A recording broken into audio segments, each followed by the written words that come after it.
తమపై దాడి చేసిన శత్రువులు ఎక్కడ ఉన్నా ఇజ్రాయెల్ వదిలిపెట్టదనే మాట మరోసారి నిజమవుతోంది. అక్టోబర్ 7 రక్తపాతం తర్వాత ఒక మాట చెప్పింది. మర్చిపోం, వదిలిపెట్టమని ప్రకటించిన ఇజ్రాయెల్ ఇప్పుడు అదే మాట నీలి పేరుతో నిశ్శబ్ద వేటగా మార్చింది. శత్రువులను ఒక్కొక్కరిగా వెంటాడి చంపుతోంది. ఒక్క వీడియో, ఒక్క ఫోన్ సిగ్నల్ ద్వారా 2023 అక్టోబర్ 7 హమాస్ దాడిలో పాల్గొన్న వారిని గుర్తిస్తోంది. ప్రాణాలు గాల్లో కల్పిస్తోంది. తమపై జరిగే దాడులను ఇజ్రాయెల్ ఉగ్ర దాడులుగా కాకుండా జాతీయ అవమానంగా భావిస్తోంది. అందుకే ప్రతీకార చర్యలను సాధారణ యుద్ధంగా కాకుండా దశాబ్దాల వేటగా మార్చింది. నీలి పేరుతో రహస్య టాస్క్ ఫోర్స్ ఏర్పాటు చేసి అక్టోబర్ 7 దాడిలో ప్రత్యక్షంగా లేదా పరోక్షంగా పాల్గొన్న వారిని ప్రపంచంలో ఎక్కడా ఉన్నా వెతికి మట్టుబెడుతోంది.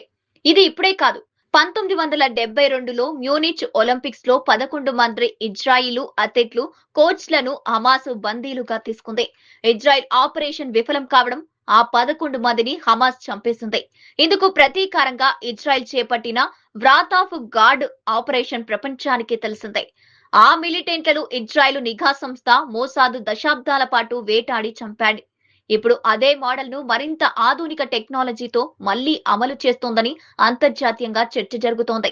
నీలి ఆపరేషన్ లక్ష్యం మరింత విస్తృతమైందిగా కనిపిస్తోంది.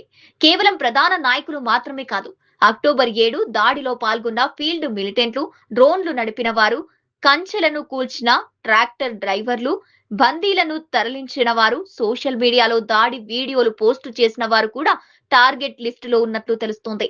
నీలి అనే పదం హిబ్రూ భాషలో నెత్సాహు, ఇజ్రాయిల్లో ఎకేర్ అనే వ్యాఖ్యానికి సంక్షిప్త రూపం. దానర్థం ఇజ్రాయిల్ ఎప్పటికీ అబద్ధం చెప్పదని. తొలి ప్రపంచ యుద్ధ సమయంలో యాదూ గూఢాచారుల నెట్వర్క్ కూడా ఇదే పేరును వాడింది. ఇప్పుడు అదే పేరుతో ఇజ్రాయెల్ కొత్త గూఢాచారి హంటింగ్ టాస్క్ ఫోర్స్ నడుపుతోందని అమెరికన్, యూరోపియన్ మీడియా కథనాలు చెబుతున్నాయి. అక్టోబర్ 7 దాడి సమయంలో హమాస్ మిలిటెంట్లు తాము తీసిన వీడియోలను గర్వంగా సోషల్ మీడియాలో పబ్లిష్ చేశారు. అదే ఇప్పుడు వారి పాలిట యమపాశంగా మారింది. Israel military intelligence Shin Bet, Mossad కలిసి భారీ డేటా అనాలిసిస్ ఆపరేషన్ ప్రారంభించాయి. ముఖ గుర్తింపు సాఫ్ట్వేర్, సెల్ టవర్ లొకేషన్లు, call data, drone footage, social media వీడియోలు, గాజాలో పట్టుబడిన అనుమానితుల విచారణ, ఇలా అన్ని కోణాల్లో ఆధారాలు సేకరిస్తున్నాయి. ఒక వ్యక్తిపై కనీసం 2 ఆధారాలు లభించినా అతడిని టార్గెట్ చేస్తున్నట్లు భద్రతా వర్గాలు చెబుతున్నాయి. అక్టోబర్ 7 దాడిలో ప్లాన్ చేసిన కీలక నాయకుల్లో ఒకటిగా భావించిన సలేహ్ అల్ ఔరౌరి 2024 జనవరిలో లెబనాన్ లో హతమయ్యాడు. అతడిని సెల్ ఫోన్ వాడొద్దని హెజ్బుల్లా హెచ్చరించింది. అయినా ఔరౌరి వినలేదు. రహస్య సమావేశం నిర్వహించిన సమయంలో ఔరౌరి ఉన్న ప్రాంతాన్ని ట్రాక్ చేసి ఇజ్రాయెల్ దాడి చేసి చంపేసింది.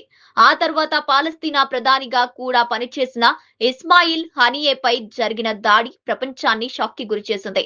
ఇరాన్ లోని అత్యంత భద్రత కలిగిన ప్రాంతాల్లో జరిగిన ఈ ఘటన తర్వాత ఇజ్రాయెల్ ఇంటెలిజెన్స్ సామర్థ్యాన్ని చూసి అంతర్జాతీయ భద్రతా దళాలు ఆశ్చర్యపోయాయి. ఇటీవలే గాజాలో జరిగిన మరో ఆపరేషన్ లో అక్టోబర్ 7 దాడిలో కీలక పాత్ర పోషించాడని ఆరోపణలు ఎదుర్కొంటున్న ఇజ్బుద్దీన్ ఆలు హద్దాద్ ను ఇజ్రాయెల్ రక్షణ దళాలు హతమార్చాయి. అలాగే నోవా మ్యూజిక్ ఫెస్టివల్ పై దాడి చేసిన కమాండర్లను కూడా ఒక్కొక్కరికి ఇజ్రాయెల్ లక్ష్యంగా చేసుకుంటుంది.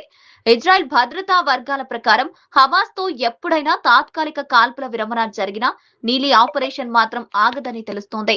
నిబంధనలు విడుదలైన, యుద్ధ తీవ్రత తగ్గినా అక్టోబర్ 7 నిందితులను వేటాడడం కొనసాగుతోందని సంకేతాలు ఇస్తోంది. ఇజ్రాయెల్ చర్యలకు వెస్టర్న్ కంట్రీస్ లో కొంత మద్దతు ఉన్నా మానవ హక్కుల సంఘాలు మాత్రం ఆందోళన వ్యక్తం చేస్తున్నాయి. విచారణ లేకుండా టార్గెట్ క్లీనింగ్స్ చేయడం అంతర్జాతీయ చట్టాలకు వ్యతిరేకమని ఆరోపిస్తున్నాయి.